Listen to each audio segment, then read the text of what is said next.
in these lectures was to reach a stage where I could introduce ideal numbers, I haven't done so yet, which are then divided into classes and could also describe the relation between the problem of counting these classes and the zeta function of Riemann. That, if you look at the poster, you'll see that that was the intention for this year.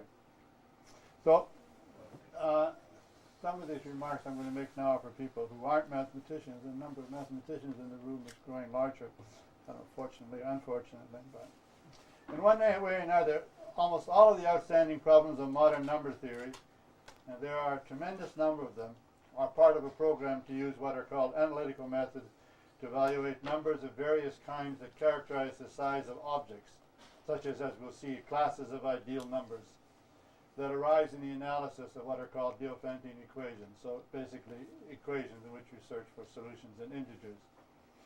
And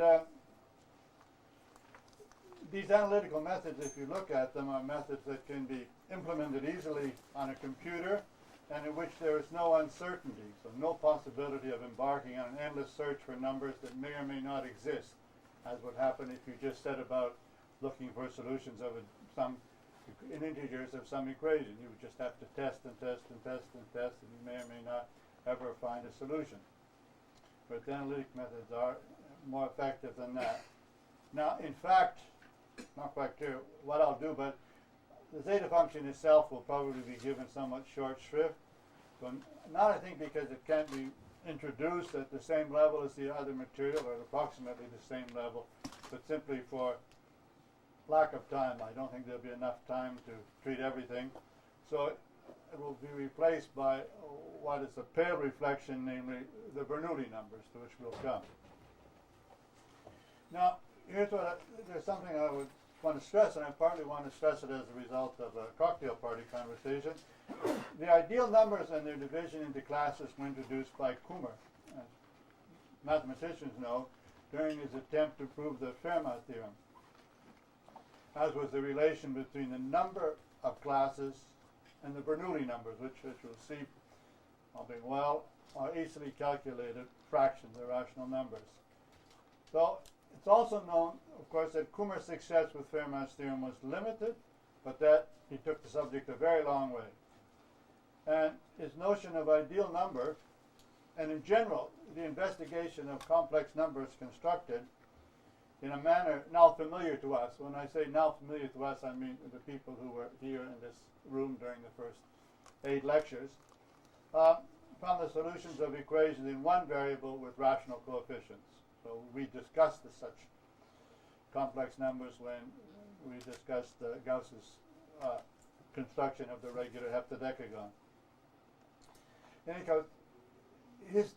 case, the Kummer's notion of ideal number was one of 2 principal starting points, the other being the analysis of symmetries associated to the name of Galois, and we also began the analysis of symmetries for the development during the rest of the 19th century and the course of the 20th of what is called the theory of algebraic numbers.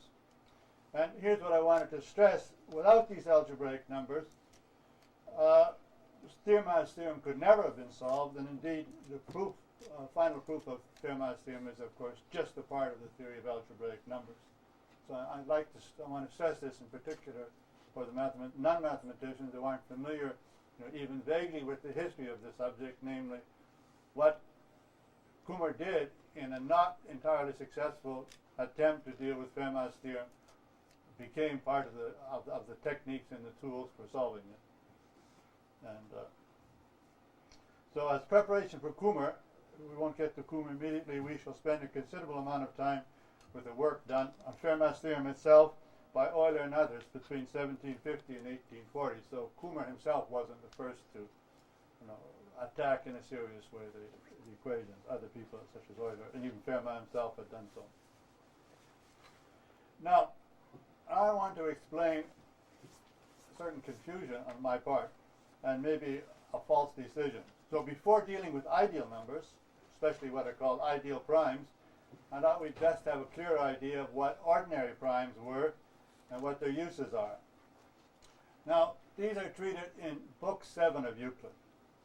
So the basic technique, which is the Euclidean algorithm, is given in his Book 7. So it seemed to the point to continue the procedure that I'd begun in the fall lectures, namely to start once again with Euclid. Now this I'll do, even though Euclid's treatment of everything but the basic algorithm is fundamentally different from the modern treatment. The basic algorithm, what is called Euclid's algorithm, is treated more or less the same. Otherwise, what's in Book 7, so what we're going to talk about today is, except towards the end when I feel I have to come back and redo the modern treatment, is quite different. And in fact, I find this Book 7 generally puzzling, and I think everyone will find it puzzling as I explain what's in it. What seems to be the enunciation of the basic proposition, I'll come to that as proposition before, and it's the basic proposition to be deduced from the algorithm, is very obscure. The proposition itself is obscurely formulated and the proof extremely badly explained. And then almost all of the succeeding propositions, many of which we need, in some sense, are almost immediate consequences of this proposition 4. This is not clearly explained.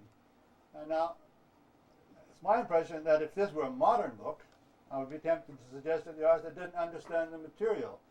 But since it's a book with a patent of more than 2 millennia, this seems a little impertinent. But, so I looked around. I hoped to find some enlightenment, in particular in the comments of Heath, who's of course very enlightening for the geometrical books. And his comments presumably reflect the state of historical research in 1925, when his edition of Euclid was published. But I was disappointed. So in contrast to his commentary on the earlier books, that on Book 7 looks to me to be perfunctory. It's consists largely of translations of what Euclid says into modern language, but modern notation and modern language. Now, it may be, I don't know, it may be that the clue to the obscurity is that Euclid was translating essentially arithmetical arguments, so the kind of arguments that might have been preferred in earlier, so what we might call Pythagorean times, into the geometric argument that was preferred after the crisis that we discussed briefly in the fall, created by the discovery of the irrational, but I don't know. I've searched the literature, although not thoroughly, and made inquiries of specialists, but so far has found very little that is pertinent. I just add here, as a little bit malicious on my part, that the search is not without its amusing aspects. I found an article, for example, presumably written by an historian of mathematics with no pretensions as a professional mathematician. And in this article, elderly mathematicians who have taken up the history of their subject are upbraided for their Whiggish tendencies. And in it, it's insinuated that their excursions, or incursions, I suppose, depending upon where you stand, into this foreign territory are little more than embarrassingly public confessions of the mathematical impotence reputed to appear among us with advancing age. And there's a response from one of these very same elderly mathematicians, impotent or not, who with a childish or primitive belief that denying someone his name also robs him of his dignity, castigates an anonymous but clearly identified Z, who is left to infer on his own, although he is guided carefully through each step of the exercise, that he is a would-be historian, and a parasite. So such articles are amusing, but they're, well, I don't know whether they're helpful or not. But there is a remark of the professional historian that I would like to cite. It gives, in some sense, a clue to what I find puzzling in Book 7. It says that it seems to me that it is a considerably more appealing and certainly historically more defensible thesis that Greek mathematics, as found in the elements, is an outgrowth of Pythagorean mathematics. The arithmetical discreteness of the former, with all its accompanying inherent weaknesses, having been replaced in the latter. I've written former and former, I must admit. I was just typing out what was in the article. The arithmetical discreteness of the latter, I guess, with all its, namely Pythagorean mathematics, with all its accompanying inherent weaknesses, having been replaced in the former, namely the elements, by the continuity of geometrical magnitude. Thus in Euclid, numbers are, and this is the peculiar aspect of Book 7, Numbers are not collections of points anymore, but segments of straight lines. So even before seeing this remark, I decided that the propositions of Book 7 and their proofs would be much easier to follow if I replaced the line segments of Euclid by points, and I have done so. Now the result, of course, is going to be, whereas I observed in the fall that when we did the geometry from Euclid, you would think you were back in high school. Now we're going to do Euclid and numbers, and you will think you're back in kindergarten. So I've changed the accompanying figures, and I put lines instead of points, and I put points rather instead of lines. And as I said, there are one or two remarks of Heath, but I don't know to what extent one can really take them seriously. And I don't know, for example, to what extent the fact that Euclid uses lines rather than points is just a reflection of the medium. I don't know exactly on what he wrote, papyrus or parchment or what, but for all I know, it may be very difficult to make a point on papyrus. So, in contrast to the historian's suggestion, a statement by the professional mathematician is, I think, somewhat exaggerated, oddly enough. I know what he's driving at, but let me tell you what he says. In Euclid's books 7, 8, and 9, there is no trace of geometry, not even of so-called geometrical algebra. Well, the last part is not so strong, but trace is a very strong word, and you shouldn't use it, right? Unless you mean it. Okay, so it seems to me that if the geometrical traces, namely the line segments, are entirely factitious, a result of self-imposed logical or pedagogical constraints, and therefore simply to be disregarded, which is a doubtful procedure, then the two statements can be reconciled, otherwise they can't. But anyhow, that's what one finds in the literature. But if you think about it, there's further reflection, and you'll see when I come to the argument, you'll see that in Book 7, you don't know whether to believe them or not. I have the feeling when I look at Book 7 that there's something important that's not there. So, what implicit in so there's a possible explanation for the uneasiness, at least felt by me in reading Book 7, because implicit in the argument presented by Euclid is the assumption that counting the number of units, we always arrive at the same result. In other words, if we count collection and we get 7, and we count it again, we're not going to get 8, we're going to get 7. Right? And now, ordinarily, mathematicians nowadays prove that. They feel constrained to prove that. It's not a trivial fact that a finite set is not in one-to-one correspondence with a subset of itself. It has to be proven. But Euclid takes it for granted, and then he manipulates it. It's just, if someone isn't quite clear about that point, then it's you wonder, there's something about his arguments that leave you a little uneasy, and I have the feeling that there's something about Euclid's arguments that left Euclid a little uneasy, but I'm not sure. So for us, we have an a priori notion of numbers. So if we're to be less than precise mathematically, the number 8 we think of as 8 points along a line, right? And that's our notion. I don't know how you think of it, and 7 comes before 8. There's no question about it, and they're different. But nonetheless, if you have a more abstract notion, it must be proved that the two, as I say here, and I'm repeating myself, that the two different ways of counting a given collection always lead to the same result. It's clear with 7 and 8. It's not so clear with 1,000 and 1,001. I suspect that there are 1,000 elements in a collection that you don't always arrive at number 1,000, but for other reasons. On the other, so Euclid never really proves that a finite set is not the same as some smaller set. So, but it's implicit in his book, in the Book 7, that if we return to the very beginning of Book 1, that two common notions are that the whole is greater than the part, and that equals subtracted from equals yield equals. Now, if you replace points by line segments, then you're fine. If you believe very strongly in the fact that the whole is greater than the part, then 8 line segments of a given length are more than 7, and that's it. Because 7 are part of 8. So it's a little difficult. So it may have been that somehow, if you want to explain why Euclid uses line segments rather than points, that he and other Greek mathematicians had more confidence in the immutability of length than in the immutability of a more abstract notion of number. Indeed, as we have already seen, their confidence in the notion of area allowed them to use it in their arguments with a freedom that modern mathematics felt obliged to justify. Modern mathematicians feel obliged to justify with the help of their own recently introduced notion of number. So modern mathematician, number is more basic than length or area. Maybe it. Now, having introduced an elderly mathematician, I think there's something I should say, because some of you may have identified him. You won't have identified the historian, as less well known.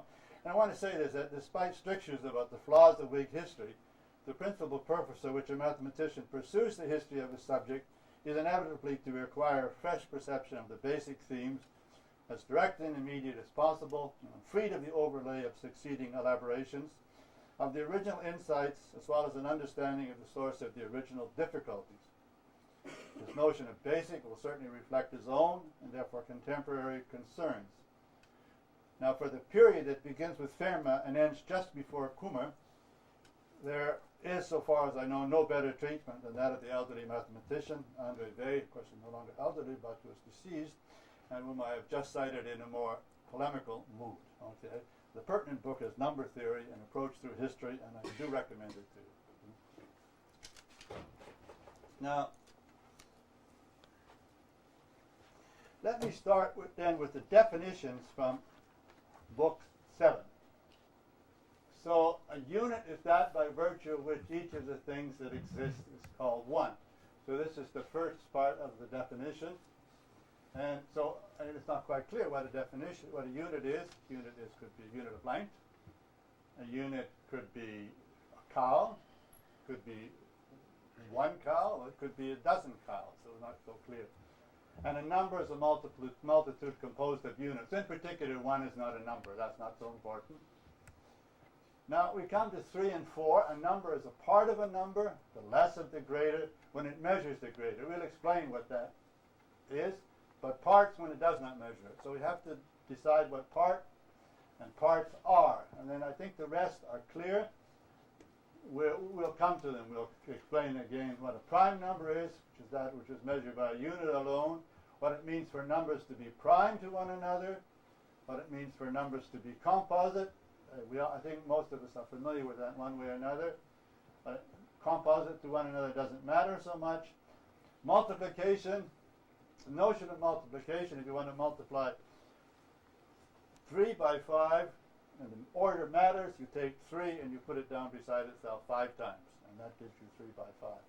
Now, obviously the same as 5 by 3. So, and the notion of proportional is a very peculiar notion, and that's what makes it confuses a lot of people. I just mentioned that it's not the same as that. It's independent of Book 5. There's no reference to Book 5 and Book 7, so there's no reference to the theory of eudoxis in Book 7. And that's the notion of proportional will be based on definitions 3 and 4. And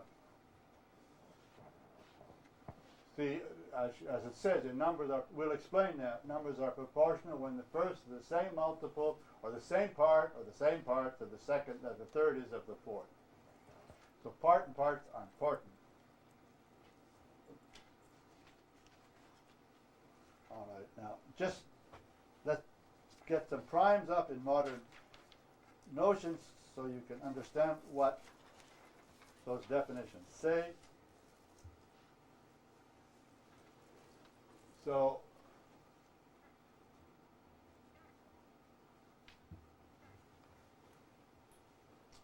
for example, 4 is measured by 2, because 4 is made up of 2 parts of 2 times.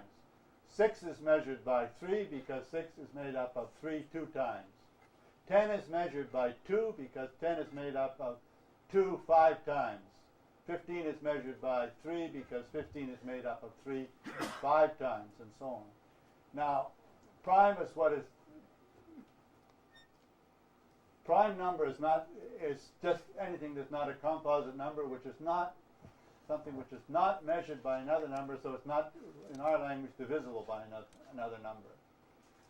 So 2, 3, 5, 7, and 11, and so on. Numbers prime to one another are numbers that aren't divisible, that have no common measure, that aren't divisible by,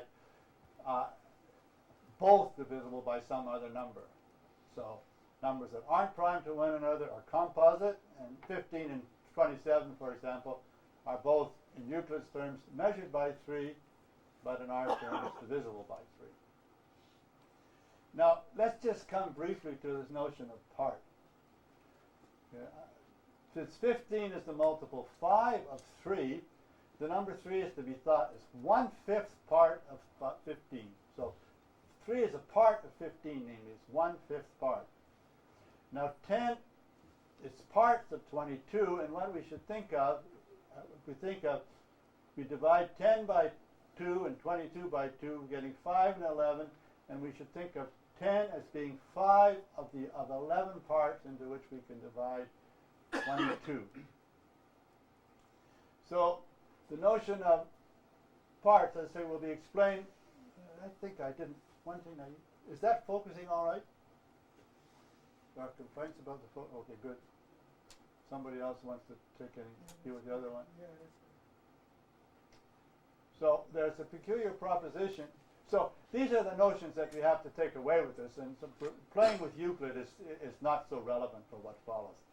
It's just an interesting intellectual exercise to see what's in Book 7, which is somehow, seems to me, to which not very many people have paid attention, apparently, if anybody. So notice that it says any number is either a part or parts of any number, the less of the greater. So that's it. But you see,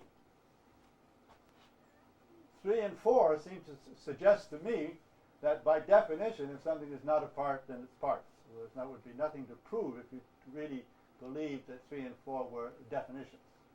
But there seems to be something to prove. So that means that part and parts mean something that is not entirely clear, at least to me. All right, so just to give you, just so you're sure of this,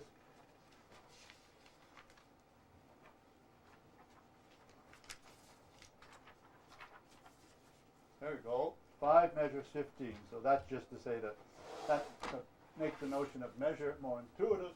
So it just says, see, for me, by the way, I use dots. So there are 1, 2, 3, 4, 5 dots. Those lines are just, I put the lines between dots just to make it clear that 5 measures 15 in the sense that 15 is made up of 5 3 times. And so those 5, the lines between the 5 points just say they go together, and they go together, and they go together when 5 is measuring 15. So I use 5 to measure 15. I could do it, and I does it 3 times. Now you see, if somehow I started to put these together in some other way, in groups of 5, I might then, you could think there might be a remainder. That's somehow the difficulty. All right. Now, what is left? What is, in some sense, what has survived from Euclid are the algorithms. Now, Euclid breaks up the algorithms into 2 parts because for one is not a number, and everything. If you perform some operations, you end up with 1. You end up with something that's not a number, and so it's different than when you end up with a number. So what he does, so this algorithm is important. Let's try to explain it. It's familiar to some and not familiar to others. So we start off with 2 unequal numbers. Let's say 22 and 105, just to put it in a modern notation. It's not, I don't know how one might have thought of this a few hundred years before Christ. And what we do is that we subtract the less continually from the greater. So we subtract 22 from 105, and that leaves 83. We compare 83 and 22. 22 is the less. We subtract 22 from 83, and we get 61. We compare 61 and 22. 61 is the greater. We subtract 22 from it. We get 39. Compare 22 and 39. We take 22 from 39. We get 17. Now we compare 17 and 22. The roles have been reversed. It's now 17. That's the smallest. So we subtract 17 from 22. We obtain 5. Compare 5 and 17. And then 5 is the smallest. We subtract 17 from 5. That gives us 12. Compare 5 and 12. 12 is the biggest. So we continue. We subtract 5 from 12 is 7. That's still the biggest. So we're still working on 5. Subtract 7. 5 from 7 is 2. Now this has become the smallest. And now we subtract 2 from 5. That gives us 3. This is then 3 is then 2 is still smaller. So we subtract 2 from 3. We give us 1. You see, so what has happened is that we've ended up with 1. And what this proposition says is that if that's the case, we end up with 1, then these two numbers have no common divisor. You can believe that, since 22 is 2 times 11, and 105 is 5 times 21, which is 5 times 26, which is 2 times 5 times 13.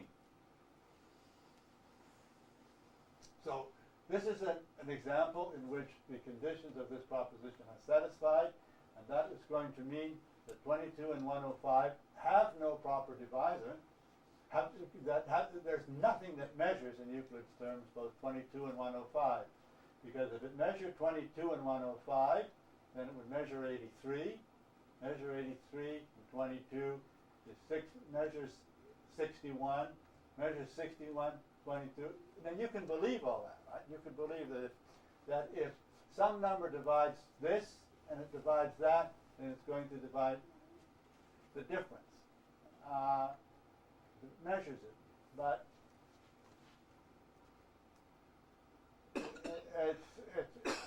it's somehow in the way where Euclid proceeds an implicit assumption, not an explicit assumption. But so then we continue. So if we would find all the way along that it measured both this and this, so it measured the next, and each step it would measure the next, and finally it would measure 1, but no number, because every number for Euclid is bigger than 1, can divide 1. So no number can measure 1. For 35 and 10, however, it's different. We do the same. We perform the same operation. We subtract 10 from 35 is 25. Do it again is 15. Do it again and get 15. We end up with 5, and then 5 measures 10. So this process stops before it gets down to 1. 5 measures 10, and that means that 5 measures 10. Therefore, it measures 15. Measures 10 and 15, so it measures 25. Measures 10 and 25, so it measures 35, and that means that these numbers are both measured by 1, both divisible by 1. So, but let's just run through Euclid's proof in the first case, and you just so you see how it goes. This is an important algorithm, and you can see the process is simple, and you can carry it out.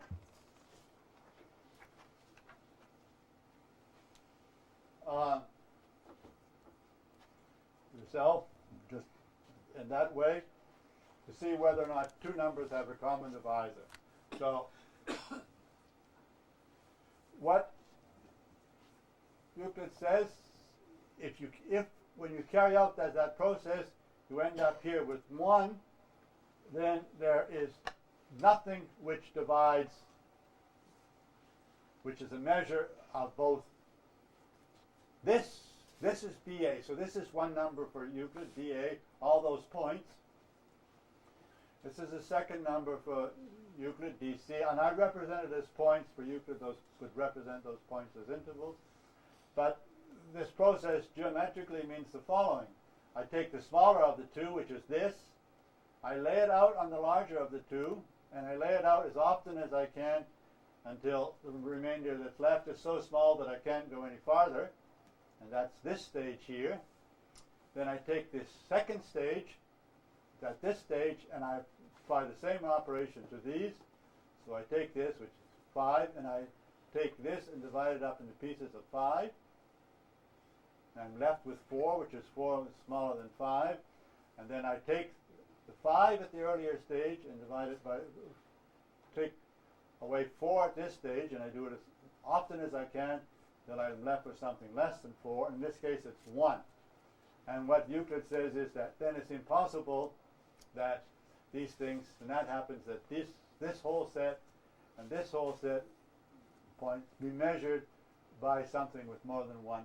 So that's how it goes. And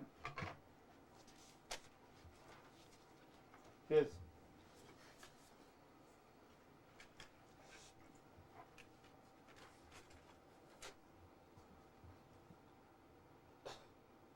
I seem to have, oh yes, so the proposition 7.2, which is the other, what happens if given two numbers and I perform the same process, I end up here at the last stage with something which is has more than one element in it. So what happens, the process is that I start out with the larger set, and I take this, or the larger length, if you like, and I take the smaller length, and I just remove from the larger one the smaller one as often as I can until I'm left with something smaller. I take that something smaller and remove it from this as often as I can, here and here, and I'm left with this. And then what happens at this stage is that I take this and I remove it from this as often as I can, and I can do it once, I can do it twice, I can do it 3 times, and then I'm left with nothing. And that means that 2 measures this, well, it measures 6, and therefore, since this piece here is made, so that is made up of 2 plus pieces of 6, 2 also measures that, and since this is made up of that plus 6, 2 also, so 2 measures that and that, so 2 measures the whole thing. The whole thing is even. This is how the argument goes. And this is very basic. This is Euclid's algorithm, and it's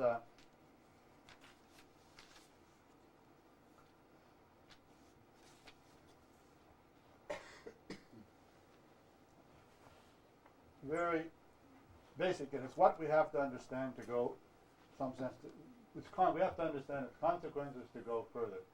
So here's a consequence of the algorithm drawn by Euclid.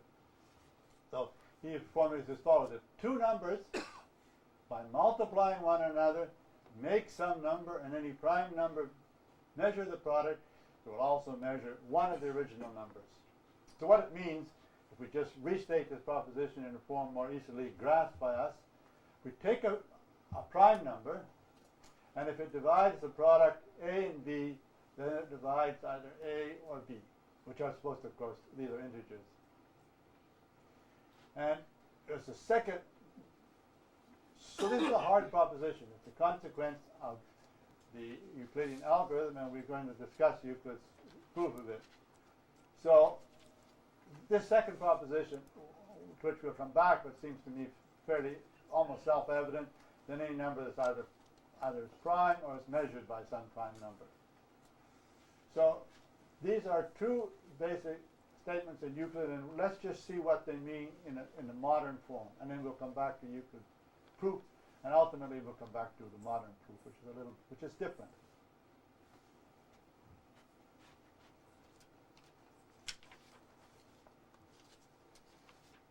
So what's the modern consequence? This is something which you're all familiar, but it's really basic for everything that we do. And it's this and the difficulties surrounding it are what caused Kummer, for example, his problems. So let's just grant those 2 propositions. And those 2 right there, 7.30 and 7.32. We start from a positive number n. So either the number is a prime, don't go any further, or it's divisible by a prime, and then so we write it as, so that means in modern terms So in Euclid's terms, it's measured by a prime. In our term, it's equal to p times some number m. And now we move to m and we continue. Either m itself is a prime, or we continually divide it by a prime. And when we do that, the quotient grows smaller and smaller. For example, n is p times m, so m is smaller than n. We divide m by something, it grows smaller and smaller until we arrive, if you like, at 1. We can't go any further. And that means we keep on writing m as prime times p, and m is a prime times something, that something is a prime times something. And what that means is that this number n is eventually written as a product of primes. For example, 105 that we came to is 5 times 26, or it's 2 times 5 times 13. Right? 15 is 3 times 5. 21 is 3 times 7. And what's basic and what Euclid understood is that there's only one way to do this. And why is there only one way to do it? Because if this was one way, so one way would be p1 times itself is 1 prime times itself a certain number of times, second prime times itself a certain number of times, and so on. So for example, this could be 3, so we could have 3 squared, 9, and then we could have 5 times, then we could have 5, so we could have 9 times 5, which is 45, or we could have 5 squared with 9 times 25, which is presumably 225. And so we could have something like that here, and something like that here. And why are they the same? They're the same basically because of this. In other words, the first prime p1 that occurs here certainly divides this, so it divides this. And you can see basically from that, if it divides the product, then it has to divide one of the terms in the product, so it has to divide, this is a product of other primes, so it has to be one of those other primes. And that's the uniqueness, and that's a very important consequence of this, and it's not a consequence that Euclid formulated, just so we're aware of it, because of course Euclid never multiplied more than 3 integers together, so he didn't formulate it in exactly the same way. So, as I say, the two propositions 1 and 2 would be formulated as a single proposition because one is a unit in a modern treatment. And then in the single proposition, proposition 30 would follow immediately. And we'll come back to that. We'll come back to the modern formulation and we'll derive proposition 30 from it and the modern formulation directly. It's better to have it. All right? But let's just see for today, or for the moment, what Euclid does, because in Euclid there are a large number of propositions between 2, which is the Euclidean algorithm, the basic one, and 30, which is the only consequence in which we're interested today. What does he, just out of curiosity, let's see if we can understand, and I can't, but you may be able to, what he does between the second and the 30th. All right? So I'll begin by discussing proposition 7.4. And as I said, the difficulty with Euclid's proof of proposition 30 relies on earlier propositions, and we'll have to try see what they say in any case. That's how we would incline to prove them, and in particular it relies on this notion of part and of parts. So I hope you can believe this. This is a consequence of finding the common divisor, and we more or less made it clear. If a number measures two numbers, we'll also measure the greatest common divisor. Because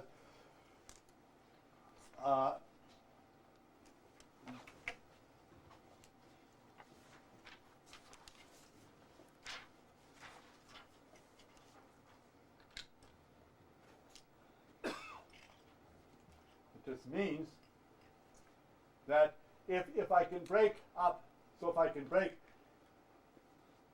this up into, say, sets of 3, collections of 3, and I can break the whole thing up into a collection of 3, then I can break into a collection of 3s, the whole thing into a collection of 3s. Therefore, what's left over? So I'd break this up into a collection of 3s, and what's left over I can also break up into a collection of 3s. Now, the difficulty here is that this is cannot really be broken up into a collection of 3s. But you see, somehow we're beginning to say things that are intuitively clear, but aren't so clear logically, and yet they appear in books. They seem to appear in book 7. So, to establish this, what happened to it?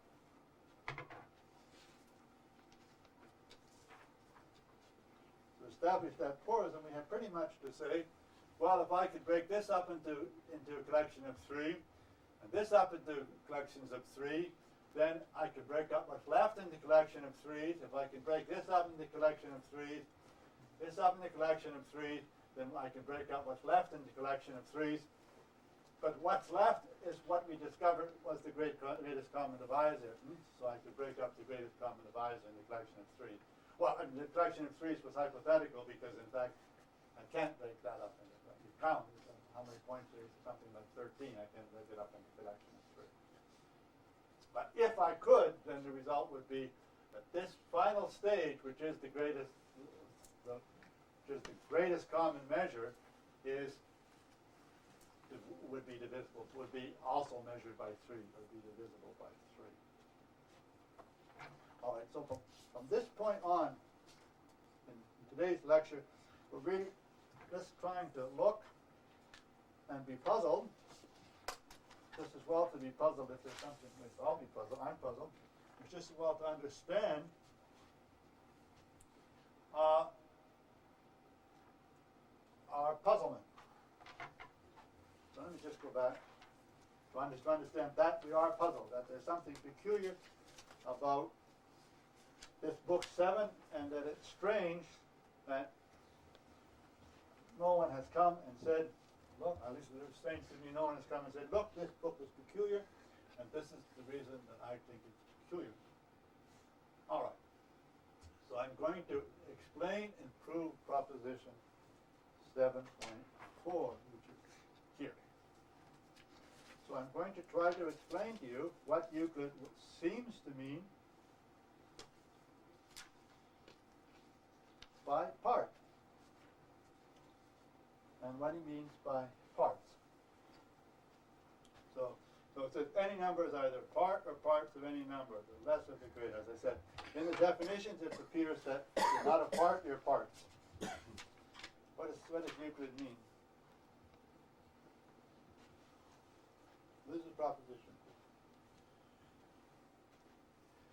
So Euclid has to distinguish the case that A, sometimes he calls a number A with one letter, sometimes he uses 2 letters. But remember, for him a number is a length.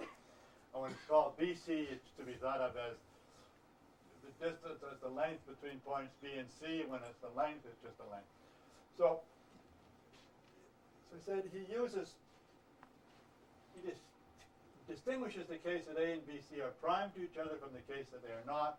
And that's because for him, 1 is not a number, so 1 cannot be a common measure. So if they're prime to each other, here we have BC, the smaller, and 1, 2, 3, 4, 5, 6, 7, 8, 9, 10, 11, 12, 13. Then what it means in this case, BC is parts of A. If BC was just a unit, well, it's a number, not a unit, but if it were a unit, it would be a part of A. But in this case, it's parts. That means it's 3 parts of, what did I say, 13. That's what parts mean. No more. Just means there it is. Example 2. In example 2, there is A, and there is B to C. Now, what you do is you find the greatest common measure, and this is it, D, and you break up BC into parts of that size, and you break up A into parts of that size, and then I represent them as dots. So I'm almost thinking of a new unit. A unit is 3. I should really think of having introduced a new unit. And so this is made up of 3 of those units, and this is made up of 7. What we should think of here is that this number is 3 parts of the 7 parts of which A is made. This is, as far as I can tell, neither more nor less. And so what this is neither more nor less than what Euclid means. So it's funny. This is basically what he says, and I interpolate various remarks just so we can understand, so I could understand it. And so what the proposition seems to say is that using the Euclidean algorithm, we can find 2 integers, m and n, which are necessarily prime to a nut, so that this is made up of m times m copies, if you like, of that greatest common measure, and this is made up of n copies of the greatest common measure. And m over n, so to speak, is what the m parts of n things. That's what it is.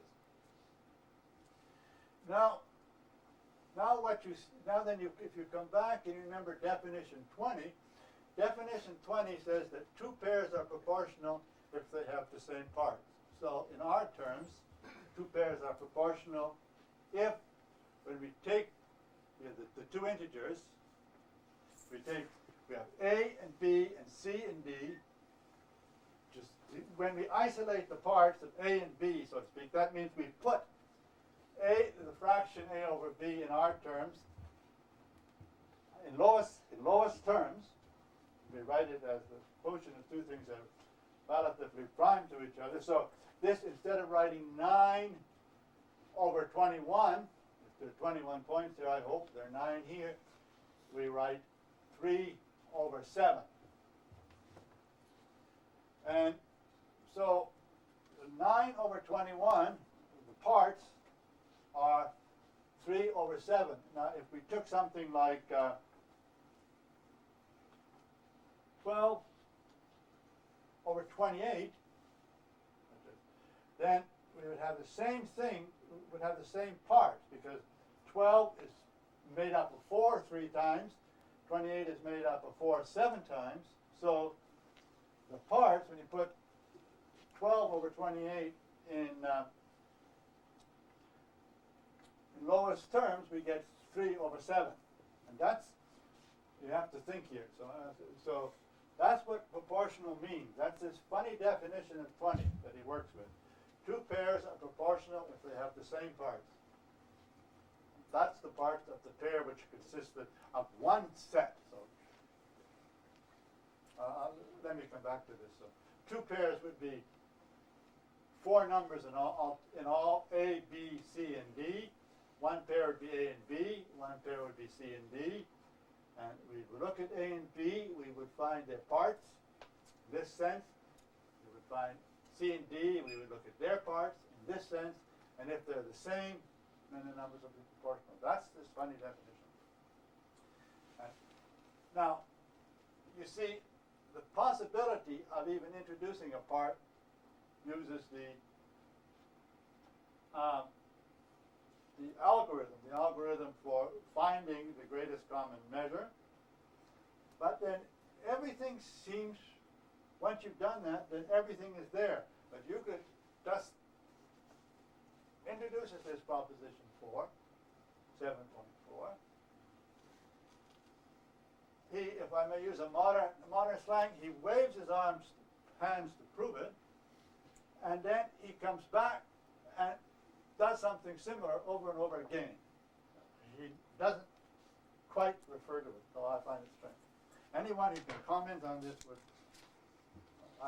so if anyone can comment on this, I would appreciate it very much. So,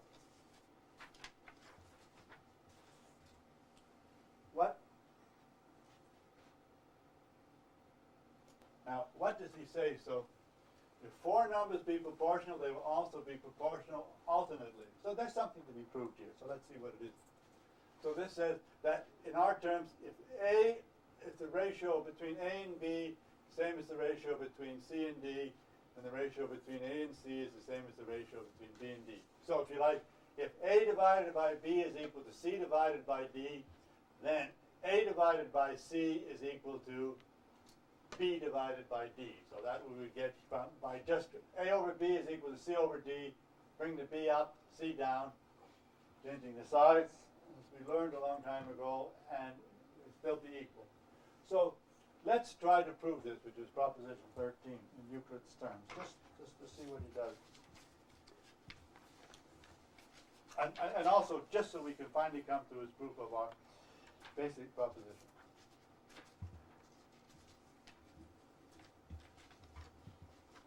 So here's Euclid's proof in what is, for me, more transparent terms, namely in terms of points, of dots.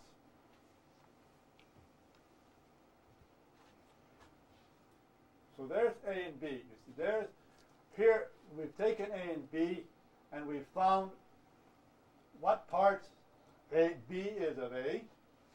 So the greatest common measure of A and B is 4. So we break B up into pieces of 4, and we find 3. Break A up into pieces of 4, and we find 4. So B is 3 parts, if you like, of A. And we do the same for some other pair, C and D. So there's C, which is made up of, greatest common measure is 5, 4 pieces of 5, and D is made up of 3 pieces of 5. So we see that C and D, the pair DC has the same parts as the pair B and C, namely 3 out of 4 parts. So what do? Well, you see, all that I've done is I've taken these numbers and put them here. They used to be horizontal, now they're vertical. I do the same thing 4 times. I do it here, like that. And I do the same thing for A. I take these 4 parts and put them here. Same thing for B. But what are we trying to show? We're trying to show that the pair A and C has the same parts as the pair B and D, because that's what it means, according to Euclid, for the ratio A to C to equal the pair B to D. But I mean, here we've done it. I mean, here, instead of breaking up A this way to find its parts, we break up C and A this way, and we find here 5, and here 4, each with 4. So what we can say is that A has, so to speak, 4 of the 5 parts, 4 parts of 5 in C. We do the same thing for D and B, except now that we look this way. Break up D into 5, collections of 3, and B we break up into 4 collections of 3. So B has 4 parts and 5 of D. That means that A over C is proportional to B over D, according to the definition. In terms of these parts,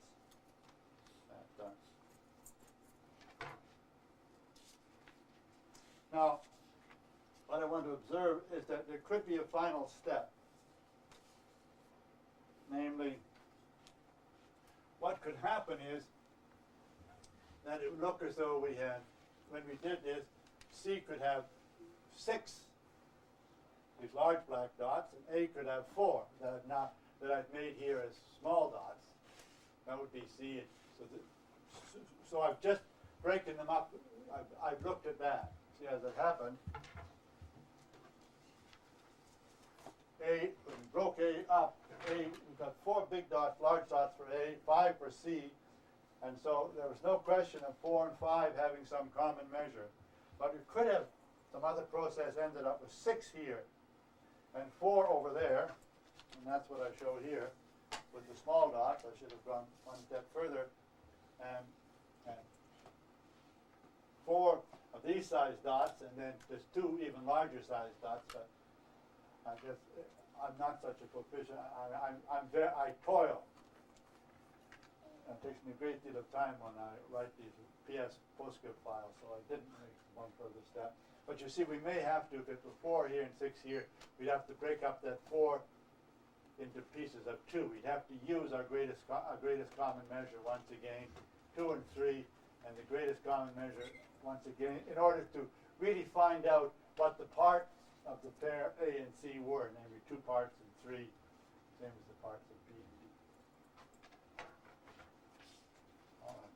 So this is, as I said, this is kindergarten. And it's funny. I have reservations about presenting all this to you, but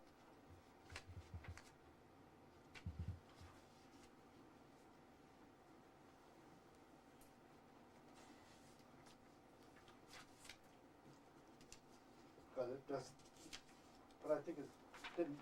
So we found it instructive. So now we're going to go to the next proposition.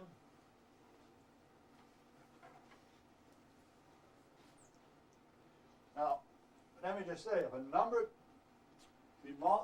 by multiplying 2 numbers make certain numbers, the numbers so produced would have the same ratio as the numbers multiplied. Well, let's just look at what that means.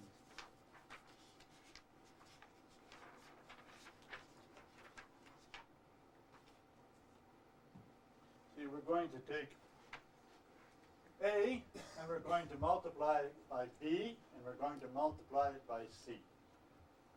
And I've shown you here what parts B is of C. If you like, it's 2 parts of 3C. So I break up, so what it means to multiply A by B is to take B, is to take A, that's A, and to put it beside itself, if it were length, if I use point, to put it beside itself number of times B number of times, if you like. So 1, 2, 3, 4 in this picture. But then what I've done is B is broken up in points according to these parts, and I do the same thing here. So there are 2 going together here, so I put those 2 lines together, so that I get that, and I get that, and I do it with this. So I break up, if you like, A times B into 2 parts. Same thing with A times C, but for the same reason, you get 3 parts now. And that just says that A times B has 2 parts, or is 2 parts of A times C. And that's just what this says. Number by multiplying 2 numbers makes certain, I think I probably 2 numbers by multiplying. Actually, although it says 17, 18 that I'm doing, so I multiply the number A by B, and I multiply it by the number C. But it's the same, more or less the same thing if I were doing 17. But I have it backwards. Now, let's look at this. Now, what does this say? It says that if A over B is equal to C over D, then A times D is equal to B times C. So A over B is equal to C over D, bringing D up, A times D is equal to B times C. So that's that. And he also proves that if A times D is equal to BC, then A over, this is true, then A over B is equal to C over D. But in his sense, in this funny sense of parts. So let's just see what it's like. Do the first. Verify the first. Following Euclid. So A, B, C, and D are these numbers. And we let A multiply D.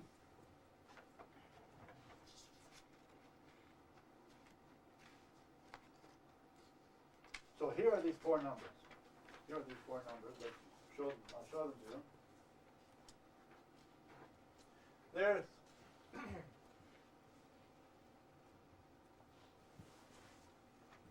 here we go. There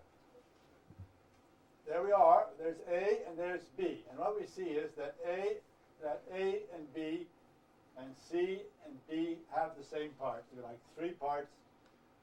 B has 3 parts of the 5 in A, and D has 3 parts of the 5 in C. But so that's what it means for them to be proportional, that A over B is equal to C over D.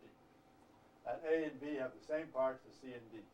We want to conclude from that that A times D is equal to B times C. Well, what do we do?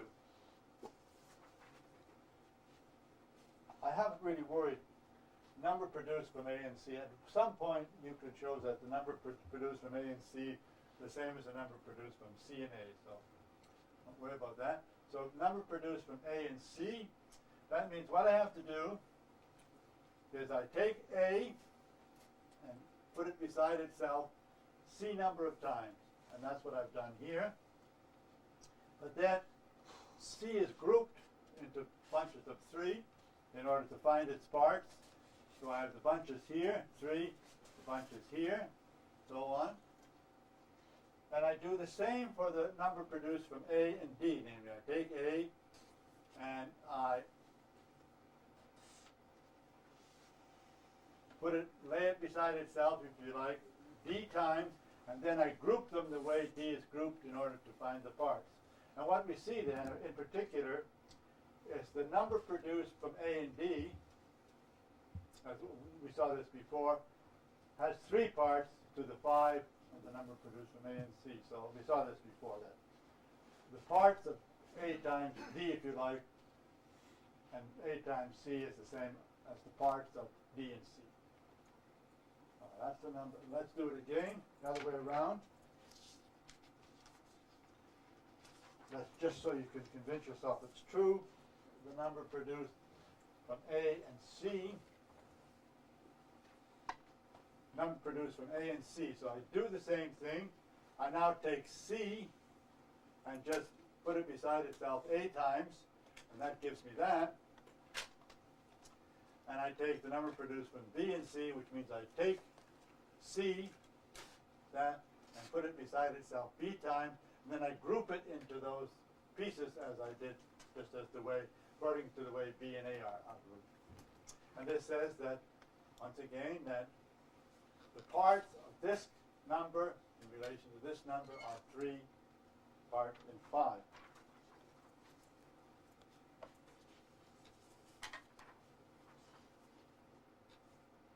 So here's the number produced from A and C, and that's the number produced from A and C. It's just that over there, I always forget, I think that's A along this way and C along this way. Here it's A along this way and C along that way, but it's the same number. And what we would like to show is that this number is the same as that. BC is the same as AD, but that's now clear because these two numbers are the same. And this number is 3 parts of the 5 in there, and this number is also 3 parts of the 5 in there, and that means they're the same, right? So that's how these proofs go, and that just about gets us to the point where we can prove 30 and 32. But first of all, comment. As I said, Euclid continues. So he has a proposition 20. It says the least number of those which have the same ratio with them measure those which have the same ratio, the same number of times, greater the greater and the less the less. And what this means is the following, is that if you have two numbers A and B with a certain ratio, and if the ratio of CD to EF is the same as the ratio of A to B in Euclid's sense, namely something determined by parts, but what is the same, if CD is as small as possible, or if EF is as small as possible, then A is a multiple of CD and B the same multiple of EF. Now, what does that mean? Right? I don't know if I can go back and try. Let me see if I can go back.